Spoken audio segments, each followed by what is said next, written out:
ماہ رمضان کا مبارک مہینہ اللہ تعالیٰ کی رحمت کا مہینہ، اللہ تعالیٰ کے فضل و کرم کا مہینہ جاری و ساری ہے۔ ماہ رمضان کی جتنی بھی اہمیت بیان کی جائے کم ہے۔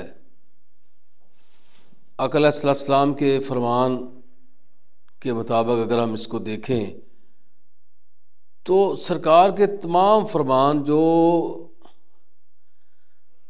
رمضان المبارک کے متعلق ہیں وہ رمضان کو چار چاند لگا دیتے ہیں۔ ایک فرمان عالی شان یہ ہے کہ اگر میری امت کو پتہ چل جائے کہ رمضان کی اہمیت کیا ہے، رمضان کے فیض و برکات کیا ہے، رمضان کے فائدے کیا ہیں، تو میری امت دعا کرے کہ اے رب العالمین ہمارے لیے تمام سال رمضان المبارک ہی رکھ دے، یعنی کہ تمام سال روزے ہی رہیں۔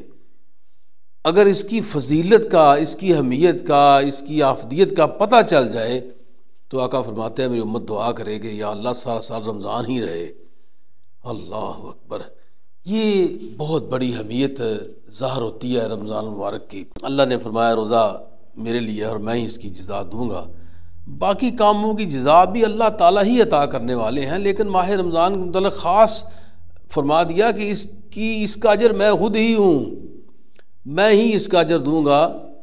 اور روزہ چونکہ ایسی عبادت ہے کہ اس کو ہم مخفی عبادت بھی کہتے ہیں، اور یہ چھپی ہوئی عبادت ہے، اور کسی کو کسی کے متعلق پتہ نہیں ہوتا کہ کس نے رکھا ہے روزہ اور کس نے نہیں، یا اس شخص کو پتہ ہوتا ہے یا اس شخص کا اللہ کو پتہ ہوتا ہے کہ یہ بندہ میرا روزے دار ہے۔